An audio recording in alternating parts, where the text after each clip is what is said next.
It is Sunday night, and you know what that means. Tonight, we have a very special show. Yes, normally you see me and Cam on the table spot together. Normally, the table spot is on Sunday nights. But tonight, we are doing a very special show called The Booming Table Spot Worlds Collide. Why? Because the man to my left on your screen, my right as my visual, is the host of the Wednesday night show here on Rivet City Radio and Off the Top Media called The Boom. It's on every Wednesday night at 10:15 p.m. Eastern Standard Time, right after AEW Dynamite. Cam, how you doing tonight? Man, I'm doing great, man. It's going to be a good show tonight, man. I'm hyped for this. Oh, we are going to have so much fun. And you're probably wondering, why do we have a different name tonight? Well, like I said, Cam is the host of The Boom, which is a AEW review show right after AEW Dynamite. And the first thing we are going to do tonight is review AEW's Full Gear pay-per-view from last night. Cam, dude, what a show. Absolutely. What a show, man. I will say that right now. Now, I'm not going to ask you to grade the show right now. We will get to that after we're done reviewing the matches. And we'll give what we thought was match of the night. I think we all know what that was. Yeah. So we'll get into that match in a little bit. But we kicked things off. We're gonna get into it. Let's get into it. We kicked things off with Eddie Kingston defending the Ring of Honor World Championship against Jay Lethal on the 0 hour. Eddie Kingston ended up retaining his Ring of Honor World Championship. And he had a little announcement to make, which we will get to because that was segmented in a little later to the show, had a huge announcement. But first off, your thoughts on this match, Eddie Kingston, Jay Lethal? Well, I think, it wasn't really that all that of a match, I guess. Eddie Kingston still pretty much carries himself to be, basically, a kind of a prize fighter, if you will. Eddie Kingston carries himself as, and I just kind of wish that the company would kind of take the Ring of Honor Championship a little more seriously, and kind of present it in a better light. This match was kind of just like last minute thrown together, I believe. Whereas I believe he's good enough to have a significant storyline that's good enough to be on the actual card of said pay-per-view instead of it just being on a pre-show. So yeah, it was an okay match. I probably give it maybe a 2.5 out of 5. I think what Eddie Kingston is trying to do, it's all about what he's really saying and things like that. And I think he's really trying to raise the bar for Ring of Honor. And I think he's trying to raise the bar as a dual champion in AEW right now. So, but yeah, I think he's on the right path. I think he's a decent Ring of Honor champion right now. So I'm curious to see where it goes from here. We got Will in the chat. We got Jax in the chat. Cam, you got a little bit of a question. Little bit of a question in the chat. What do you know about tech? So, yeah, man. I know a little bit about tech. So quick, short story time. Yeah. Like senior year. So this was probably like 2014 or whatever. What's up, was Scott? when I discovered Tech Nine, yada. Yeah. And that's when I really like fell in love with his music and things like that. I'm more familiar with like newer Tech Nine or whatever, but I also went back and like listened to like his older stuff and stuff like that. I'm actually in the process of like listening to like his older albums and things like that. But yeah, I mean, dude, I love Tech Nine. Tech Nine is probably like one of like my all-time favorite rappers. So, but yeah, love Tech Nine. I got this hat from. I got this hat from a Tech Nine concert. I'm probably going to catch a little bit of guff from people. I've never listened to Tech Nine. I never have. I don't know why. It's never too late to start. I know it's never. I know, and I'll say this right now. Maybe I'll give it a shot. I got so much. I'll say this. There's so much new music that I get introduced to. Maybe on a daily, every other day, I'm finding new bands to listen to. It's crazy. Like last week, I found a Korean metalcore band and a Japanese metalcore band. 2 new bands I found coming across over on Spotify, and I'm like, I'm gonna give these bands a listen to, and they're amazing bands. But I'm getting introduced to new stuff all the time. So maybe I'll throw Tech Nine on that list so I can listen. So Yeah. because everybody knows I'm a metalhead, but I do listen to other stuff than metal. Yeah, yeah. So Well, funny thing about that too is, I mean, if you're a metalhead, because see, that's the thing about Tech is like, because he's kind of a blend of a lot of different styles. Because again, he grew up off that kind of, kind of like how I did, like when I was telling you before. But he grew, gospel, reggae, metal. Like he grew up off of all that stuff, so his style is kind of like blended in with that. So sometimes he'll do like mostly he'll do the rap thing, but sometimes he'll switch it up and he'll do like a rap rock kind of song or whatever. So yeah, well, so when he's he kind of does when going he for does himself. go on tours, he does go on tours with rock bands and Mhm. metal bands. So Yeah, like Hollywood Undead, he'll go on tours with From Ashes to New. Like he goes on tours with rock and metal bands. So yeah. I can see that. So I don't know. Maybe, yeah, maybe it'll be something I throw on my list. But as far as Eddie Kingston, I agree. I mean, him being the face of Ring of Honor to get back into it. I was excited when he won the Ring of Honor World title. I'm still excited that he's Ring of Honor World Champion. I think he could do great things for that brand. But we all know that that brand may they need to get on TV somehow. And I don't know how many times me as a fan and hearing other fans say, well, maybe they can turn Rampage into Ring of Honor. And it flows nice. Ring of Honor Rampage. That does not sound bad. So, fun fact, Ott Music opening artist Burning Bridges played with Tech earlier this year. Yeah, exactly. See, so yeah, I mean, goes on tour with metal bands, goes on tour with rock artists. But yeah, back into the Eddie Kingston thing. Honestly, Ring of Honor Rampage rolls off the tongue very nicely. Has a great ring to it. And I think if they would if Tony Khan would actually think a little bit and say, okay, Rampage may not be the best watched or the most watched show that we have, well then maybe if we bring the Ring of Honor product on, which we already do from time to time, just turn it into the full show. And that's what they can do. But I don't know. We'll see. Maybe they'll do it. Maybe they won't. We had another pre-show match. It was MJF defending the Ring of Honor Tag Team Championships against the Guns. Now, MJF had a special partner, and we all, you know, we all knew who it was. It was going to be Samoa Joe, which it was. And Joe and MJF ended up getting the win, retaining the Ring of Honor Tag Team titles, but then there was a little bit of a post-match a scruffle that I guess you can call it that happened. The Guns tried taking out MJF, worked on his legs, sent him to the hospital, and MJF gone from the whole show. And Adam Cole stepping up saying, I will defend the AEW World Championship against Jay White tonight on one leg. So, but your thoughts on the Ring of Honor tag team title match? Well, obviously, I think everybody and their grandmother pretty much predicted that Samoa Joe was going to be in the corner of MJF. So that was good that happened. Um, Overall, decent match. I hadn't seen the part where he was supposedly injured and then sent to the hospital. I know, like in our private group chat, that I heard about that, and that's when I was like, wait a minute, wait, what? He got hurt? Like I was legitimately concerned for a second because I thought he was legitimately hurt. But then when they went back and they showed the clip of when the Guns attacked him, I was like, oh yeah, that's clearly kayfabe right there all the way. I don't think he's legitimately hurt. I think they played into that very well. And basically, what Tony Khan did was he basically did the one of the oldest tricks in the book. WWE does it all the time, so I don't want to hear this. Oh, Tony Khan's an idiot for doing it because they've done it so many times.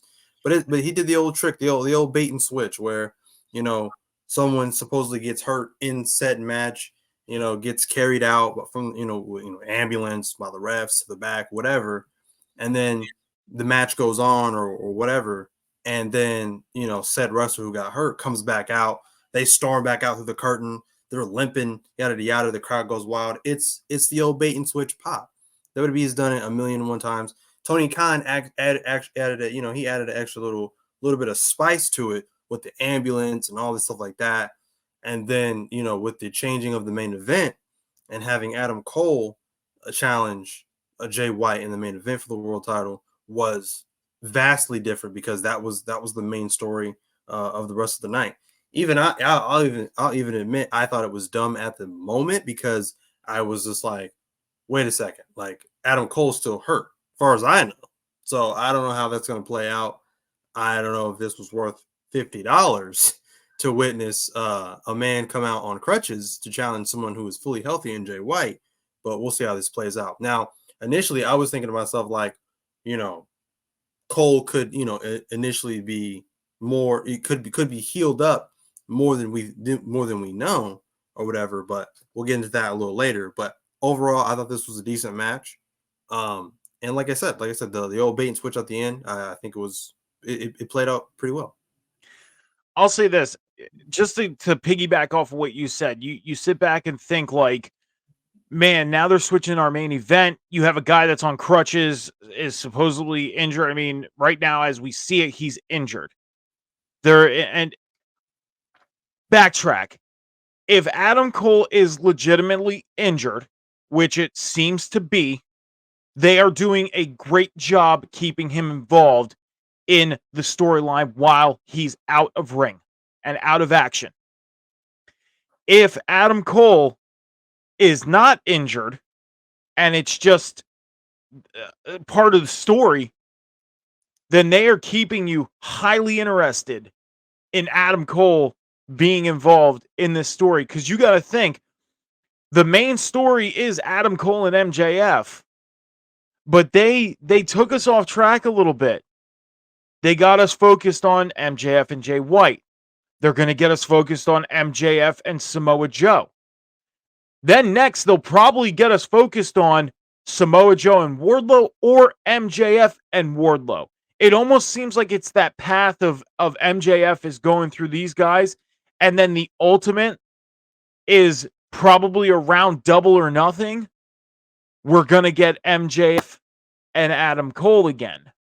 Or they're building to that being their main event in Wembley next year for All In. They're basically taking John Cena and Rock-esque type storyline and inserting MJF and Adam Cole. And there's 4 words that they can build off of with this. Same time, same place. And if you add 2 more words, same match. And Adam Cole will come up with the 8th words, different outcome. Yeah. It's those little things that we miss sometimes, that we don't think of because we're either so enamored into the story or we're not as engaged. It's Right. either you're engaged or you're not engaged. And I'll say this right now, I'm engaged. I am engaged to see what happens. Absolutely. The other thing they played on very nicely, just that image of Adam Cole and Jay White. Just that dream match, focus that they gave us for 3 hours, 3.5 hours, just gave us that Adam Cole and Jay White image. And the possibilities of that happening. I think it's foreshadowing, honestly. Yeah. Yeah. So we'll get more into the world title in a little bit. But we got into the main show. Yes, there was another 0-hour match. Claudio Castagnoli took on who did Claudio take on? I forgot who Claudio took on. Oh God. Yeah. That's how I'll say this, I missed that match because I was cooking dinner. But Claudio Castagnoli faced somebody. I forget who it was. Yuta. Was it Yuta? No, not Yuta. Because they're in the BCC together. He fought Buddy Matthews. Buddy Matthews. There we go. So Claudio Um, ended up winning that match. If you have some thoughts on that match, go for it. I missed that match because I was cooking myself dinner, getting ready for the main show. I mean, not many. You didn't really miss much. This match went 10 minutes 30 seconds. Um, Again, like I said, it's really just another thrown together match. Just trying to get everybody crammed onto one card. So, like I said, you didn't really miss much. I don't really have too many thoughts on that match. The one thing I don't understand is I agree with you on the whole thrown together thing because the BCC has absolutely nothing to do with the House of Black. And it's like they took these two guys from these two groups that have nothing to do with each other and put them in a match. Like what Well, business I, happened I for this? think I think they're still kind of building off when because he's still hurt, and the man I'm referring to is Danielson. But Malachi Black a few weeks ago did attack Danielson, Okay.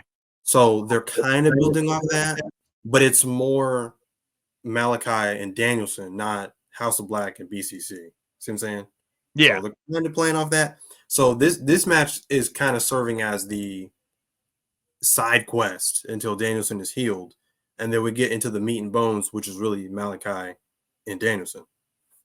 Gotcha. Now we can get into the main show. We kick things off with Sting, Adam Copeland, and Darby Allin taking on Christian Luchasaurus and Nick Wayne.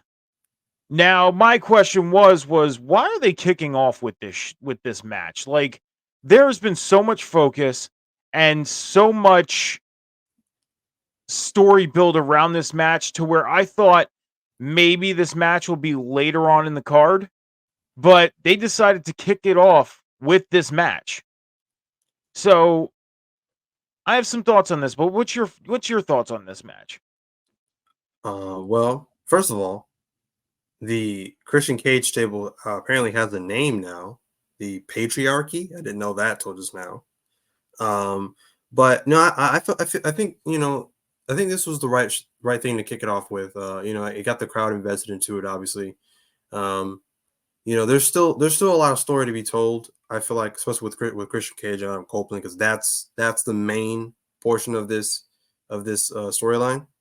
And this match again just served as Sting's final farewell tour. Yeah, But yeah, and like I said, at the end of it, they gave him a standing ovation. Darby got on the mic and said, "Hey, this is his last time performing in California." So, we got to soak this in. So, but no, I thought this was a good match to get. I mean, there's no like stipulations or anything like that involved in this match or whatever. So it was good to just start it off with, and just kind of get the crowd invested into it or whatever. So yeah, I thought this was a good match to put on first. yeah. Having a group name now, I don't feel like they need a group name. I don't feel like Christian Cage, Luchasaurus, and Nick Wayne need a group name. I understand it's a stable, and a lot of stables have names, but this is one that I don't feel like needed a name. You know what I was hoping for? I was hoping they were going to be named the Christian Coalition. It'd be a lot better than the patriarchy. I'll Right. say that. It'd be a lot better than the patriarchy. You know, I would definitely agree with that. But I don't know. I didn't think it needed a name, but it is what it is. It is what it is, and it seems like it's going to be a faction that lasts a little longer. Maybe they might add on another member or two. Mhm. You know, Christian Cage's entrance was epic, by the way. Too. That was epic. yeah, yeah, it was, it was. I agree. But Sting, Darby Allin, Adam Copeland ended up getting the win. And yeah, like you said, Sting got the standing ovation um after the match for him performing his last time in California. Um and it's kind of cool that they're doing that now. And last night, I will say this, whether that place was packed or not, that place seemed packed and they were loud. And they were especially loud for Sting, which, is expected. But we move forward to our next match that happened. Actually, we had a little segment in the back, and it was Adam Cole came out because Jay White was getting introduced and crowned as the new world champion because apparently MJF was injured. He wasn't able to perform anymore. Therefore, he was going to be relinquishing the championship to Jay White. And as soon as Tony Schiavone was getting ready to say Jay White, he was getting to the last name. Literally, let's just put it this way. It was like Schiavone got to the last letter of Jay White's last name, and all you heard was Adam Cole's music came out, and Adam Cole comes out and says, "I will face you for the world title and take MJF's place. I don't care if I have to be on one leg or not." I will say this, I was sweating. I was sweating because the bet that I had with Jax had me nervous. Because if he would have gotten announced as the new world champion, I would have lost this bet. I was sweating. It was hair's breadth. Literally, the letter E was the last thing that needed to happen. So, Jax, if you're in the chat, just think one letter away. One letter away from winning the bet.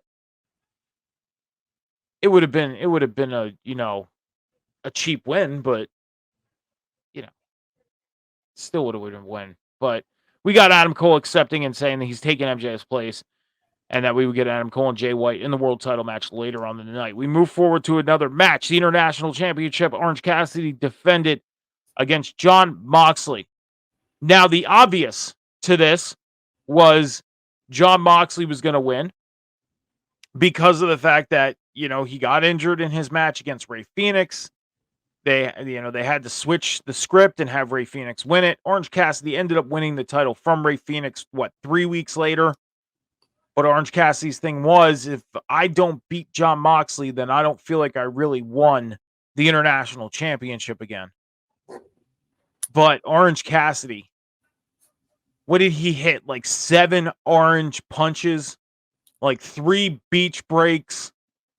I mean, he really took it to Jon Moxley and ended up getting the huge win. Huge win over Jon Moxley to retain the AEW International Championship. Your thoughts on this match? So, I'll admit it. I was wrong, man. I didn't see this coming at all. I still say their first match was better, just because I feel like it had, obviously, it was given the golden spot, which is the main event, and they were given more time to just go out there and just go until they couldn't go anymore. Yeah. This time around, it felt maybe a little rushed, but at the same time, this was the hump that Orange Cassidy had to get over, which was Jon Moxley. And man, he beat Jon Moxley's ass from pillar to post. I didn't see that coming at all. Normally, Jon Moxley is always the aggressor in these kinds of matches, like he was in their first match. But no, Orange Cassidy, he turned it up and he had his foot on the gas and he never let up. Like you said, at least 7 orange punches, at least 3 beach breaks. This was awesome. Kudos to Jon Moxley. He put over Orange Cassidy swimmingly. Now my only thing is, where do we go with OC from here? What's his next big storyline or feud? He probably just goes on another tremendous run with the AEW International Championship like he did before, and just raises the bar, raises the prestige of that championship even more than it already is. But this was a fantastic match, though. Overall, I'll give this a 3 out of 5. Great match. Great way to put over Orange Cassidy. Now the championship feels like it did when he first won the championship. So I have no complaints about that. So before I give my thoughts on this match, we have in the chat some Christian Cage stable names being thrown out. Will says the Foster Home. He also said Christian's Altar Boys and the Lovely Lady Humps. Uh, out of all three of these, which one would you go with over the patriarchy? I have my pick. Uh, probably Christian's altar boys. That's what Yeah. Yep. Yep. Agreed. Agreed. Christian's altar boys would be the one that I would go with out of all of them. The foster home would probably be a close second Yeah. because you got to think he took in Luchasaurus after him and Jungle Boy broke up and Luchasaurus had nothing to do. Nick Wayne, his situation. Yeah. Why not? Why not? The foster home would be the second one, but Christian's altar boys, yes, definitely. That's great. I'm all for that. I am. But the one thing that really got me about the Orange Cassidy John Moxley match was the fact that some of the orange punches John Moxley was just eating them. And I'm like, he would sell one and then eat one. And then he would sell one and then eat two. And I'm like, what are you doing? Like, you're selling one, but then you're just like, you're taking one and being like, yeah, like, I understand he puts himself out as one of those, like, hardcore, like, hard-nosed guys that can take a punch. But, dude, you already sold one. So why not sell the rest? You see what I'm saying? Like, I get it. It's almost like a hookup moment in a sense. But I was going to say too, not to cut you off. yeah, go ahead. I think it was one of those things. He was selling it like how you see how some of these 7-footers or these 300-pound guys Yeah. sell moves when they're facing a smaller opponent, and they keep hitting the ropes and they keep trying to knock them over or things like that. It was one of those things. John Moxley was kind of well, obviously he came into this match as like the juggernaut or the titan in this match. So it was an uphill battle for Orange Cassidy. So I think he played up to that, like yeah, I can get hit with one, and it's like a cell, and eat one. Like you can't knock me over. You gotta come harder than that. So that's what I think it was, and that's why I think it was so repetitive for the orange punches in that match. Yeah, I get it. And like I said, like he puts himself out there to be one of those, hardcore. Like you said, it was pretty much like a big guy taking on a small guy type deal. That's what it was. I get it, but I don't know. I think that was like the only little thing that was kind of just ticking me off. It was, and I was so into this match. Like I was into this match. Like getting text messages from people and stuff like, and I was like, no, not right now. Like I wanted to throw my phone across the room. I did. Like, leave me alone. I'm watching wrestling right now. But I can't afford to replace my iPhone, These things are freaking expensive. So I give this match a 3.8. Definitely it's up there. Um Close to a 4. You know what? I'm gonna go with a solid 4 because this was a match that I was highly invested in. Highly invested in. And I talked very highly about this match. I did. And I couldn't have defended Orange Cassidy more about him winning this match. So we had an announcement in the back, a segment, the announcement of the Continental Championship tournament. And Mark Briscoe was announced as the third person to enter the tournament. Very exciting promo by Mark Briscoe. The guy always brings the energy. Always. I think the first moment I ever seen him on my television set, I became a fan. Scratch that. The first time I ever seen him on Twitter, I became a fan. Him and his brother. And I think the scary moment is when we lost his brother. It was like, what is he going to do now? And he's been doing very, very good as a solo act. Very, Absolutely. very good.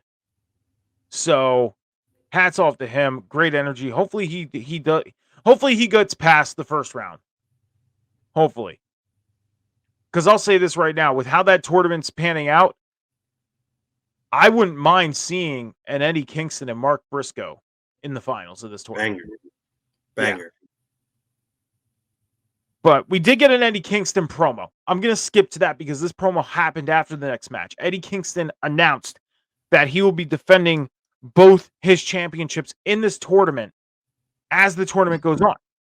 So every match that Eddie Kingston is in is up for the Ring of Honor World title and the New Japan Championship that he's holding. Therefore, the winner of this tournament will be for the first time ever, a champion holding 3 championships, a Triple Crown winner in 3 different places. So, I honestly, my ultimate pick is Eddie Kingston to win this tournament. But for the finals, I wouldn't mind seeing Eddie Kingston and Mark Briscoe.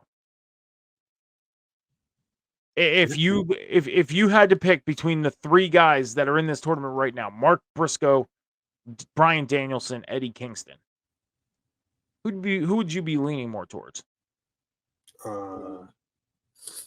Definitely Eddie Kingston.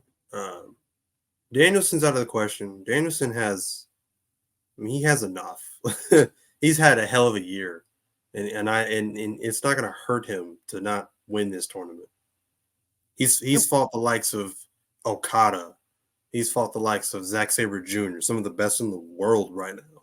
Yeah. So some tournament. I mean, it's not. It's if he loses, I'm pretty sure the fans are not going to turn on him, going, "Oh, he's lost it. Oh, he's fell off. Oh, he's not one of the best technical wrestlers right now." No, like he'll be fine. He doesn't really need this. So, but yeah, out of all of them, probably Eddie Kingston. Because, like I said, as I stated before earlier in the program, Eddie Kingston is hell bent right now on raising the prestige of the championships that he's currently holding. He wants to be one of the most important champions right now in professional wrestling, in AEW, in New Japan, on the independent scene. He wants to do it all, and I can respect that. So my mistake, we have 4 competitors. It's Bryan Danielson, Mark Briscoe, Eddie Kingston, and Andrade is in this tournament. Ooh, I take that back then. Andrade.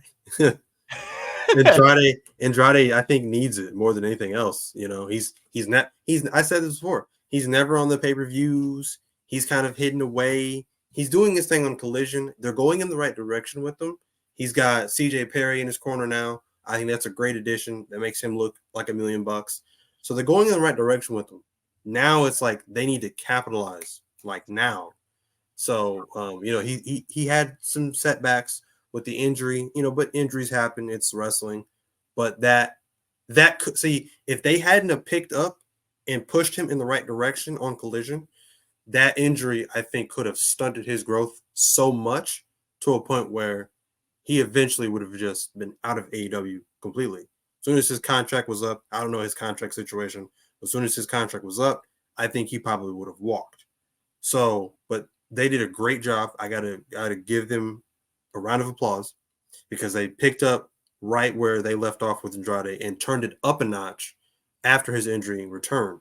So now they need to capitalize on that, and I think he'd be a great choice to win this tournament.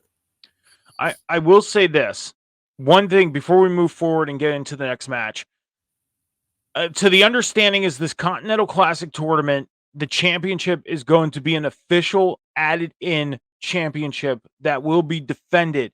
So it's going to be a third mid-card championship. They're turning it into a third mid-card title. And sitting back and thinking about this for the past couple hours that I found this out. And I say couple hours because, well, it's 10:37 p.m. Eastern Standard Time, so 24 hours since we got the announcement that this the announcement that this is going to be a full-on third mid-card title defended, weekly, bi-weekly, whatever. It is a sanctioned AEW championship. Now, it's not just one of those tournament winners like the Owen Hart Classic belt, But anyways, I thought about this and I understand AEW has 13 championships right now. What they can do with this championship is make it exclusive to a show. Like, don't have it on Dynamite Have it on Rampage, don't have it on Collision. Or have it on Collision, don't have it on Rampage or Dynamite. Keep it away from Dynamite. Have it on one of your secondary shows.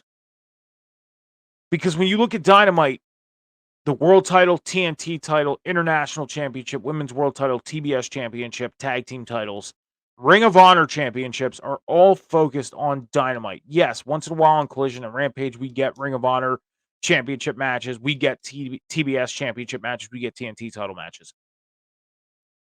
Keep it on one show. Make it exclusive to that. Because I feel like if you have a championship exclusively to a brand or one of your shows, it could be something that brings eyes. Make it like a TV title. Make it to something where it's defended each week. New competitor each week, and make sure it's on every pay-per-view, even if it's on the 0 hour. Make sure it's on, but keep it exclusive to one of your secondary shows. It might do good on Rampage and help boost Rampage. If we're not going to get them turning Ring of Honor or Rampage into Ring of Honor, then do something and help that show, because that show right now it's not there. It hasn't been there since week 3. But we'll get into the AEW Women's World Championship match. Hikaru Shida defended against Toni Storm. Now, just like regular TV, this match was in the 9 o'clock hour. It's something, he has something with putting the women's division in the 9 o'clock hour. I noticed that. I'm pointing this out because I noticed it. And I'm like, why does he always put it in the 9 o'clock hour? Why? Now, last week on Dynamite, we got that triple threat match in the 8 o'clock hour. And this match, and I had the timer going for this match just to try and get the time on it. And I didn't stop the timer. I literally turned my focus off. 10 minutes and 25 seconds on this match. For a 10-minute, 25-second women's championship match, even though I disagreed with the outcome because I was not happy that Toni Storm walked away as champion. It was a good match. I definitely give this match a 3. 3 out of 5. Your thoughts on the women's world title match? I mean, again, it was a predictable outcome. I saw Toni Storm walking out with the AEW Women's World Championship, but it was a good match for what it was. And again, like I said, the timeless thing for Toni Storm is getting over. She's getting reactions, and that's the main point. It'd be different if she was doing this and nobody was really reacting. So she's getting reactions, and that's what's important. But yeah, this was a decent match. Obviously, Hikaru Shida looked great. Toni Storm looked great.